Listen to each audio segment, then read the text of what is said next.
Okay. Hello everyone. Okay, so let's begin today's video with the new topic of our chapter number 9, the making of nationalism, the growth of mass nationalism.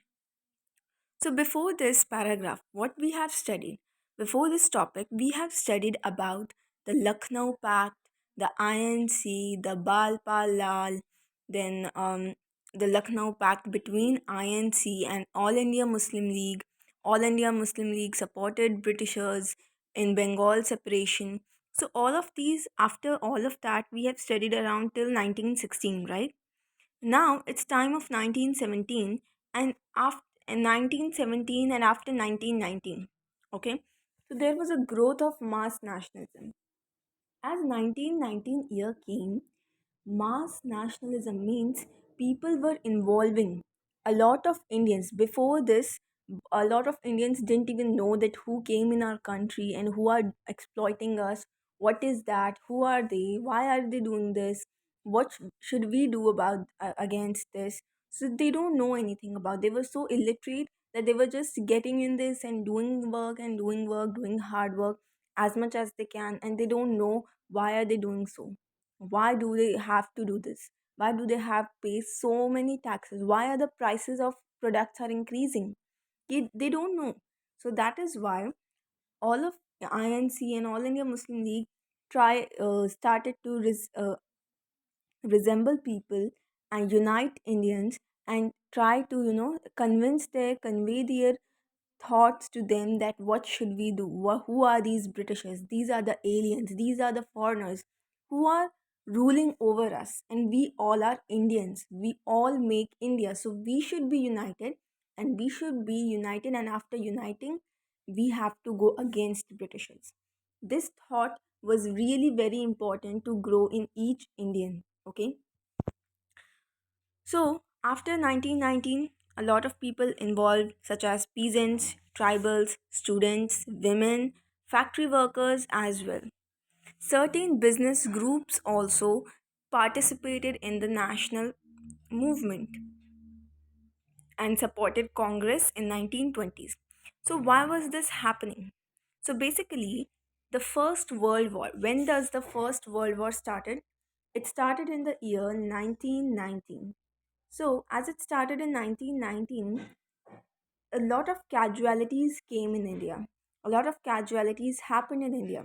Britishers forcefully forcefully take ordering the villages to send the soldiers from their villages, send people from their villages to fight for Britishers in the First World War. Okay, and as Britain was also a part of First World War, so they needed army. So from where the army came? From India also, from Britain as well as India. From both of these countries, army was going to fight against other countries by the side of Britain. So now you can see that how unfair it is that Indians have to go and Indians have to get themselves died, or they have to risk their lives just because of an alien cause, means just because of the foreigners, just because of the some other country to fight with some another country, means there is nothing for their own country, they are not doing anything for their own country. So a lot of soldiers felt this thing, and a lot of died also in this First World War. And how did what casualties came? Casualties came that defense expenditure was increased, and of it has a huge rise in the defense expenditure of the government of India, means the British government. Government in turn. Now, what if the defense expenditure is increased? Now, what they need? So they needed money, and from where this money came? This money was going from India, and how from India? That they increased the taxes. Increase in taxes, which led to poverty in India, which led to more, you know, which led to more poverty in India, and disastrous because it gets so bad. The if the cultivation got wrong, if the cultivation was not good, so it made a huge problem for the farmers, for the peasants, for the poor peasants. And as the expenditure increased. So we have read in chapter number 7 that common people were facing a lot of difficulties, were facing a lot of things. All the prices were gone high, and they were not able to afford their basic needs. Okay, and but on the other side, the business people in India were making minting coins in the First World War. How? Because in the First World War, as we have read in chapter number 7, what the army needed? Army needed what? Army needed shoes, good shoes to make a grip. Army needed leather clothes, and army needed a lot of things such as jute bags, jute bags, and iron, coal to make, to make guns and to make other arms. So they needed a lot of materials which were also going from India, and this was the first reason that the increase the demands of shoes, leather, jute bags, all of that increased. And the another reason was this, that how this demand led how this demand increased. The another reason was this, that exports from another countries in India was also got stopped. So obviously the one and only resource, exports, were stopped. So this led to the demand of Indian industries more. And Indian industries were flourishing, and the poor people were becoming again poor. So all of this led that poor people have always sacrificed. They have always compromised, they have always sacrificed, they have always sacrificed their lives sometimes, and a lot of things. Now here comes that as imports from other countries into India. Okay, no, not exports were stopped. Exports were also stopped, but imports were also stopped. So, as imports were stopped, that is why the Indian industries, demand of Indian industries became got rise.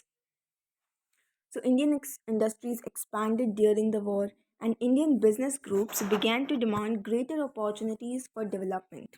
They wanted more opportunities for their development so that they could develop themselves from the British government. Now, the war also led the British to expand their army, and as I told you, they were taking soldiers from where? From India.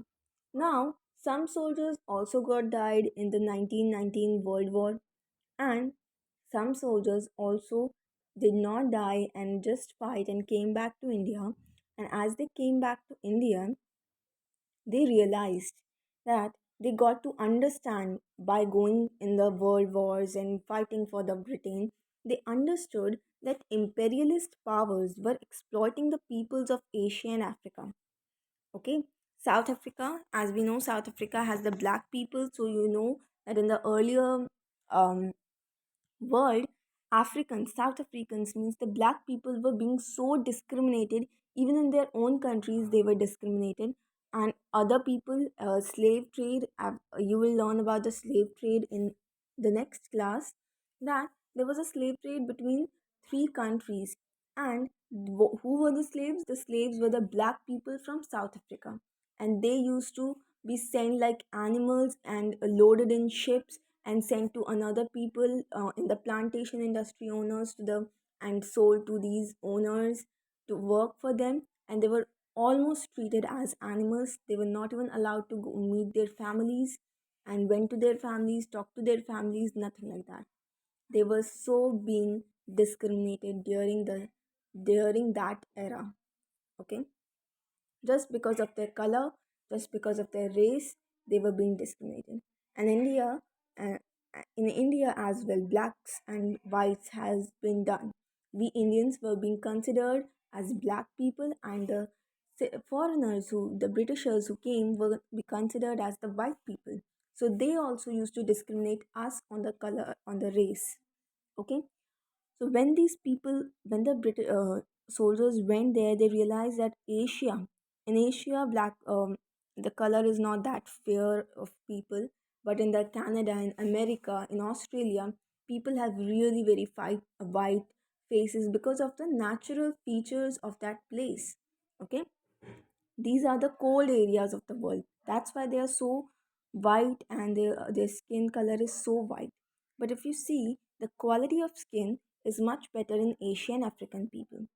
So, whatever the the point is just that Asian Africa were being discriminated by the imperialist powers and they were exploiting them, these peoples, and and they came back with a desire to oppose these Britishers, to get the rid out of them. Okay. Then here the comes the last topic, that in the 1917. Okay. Yes.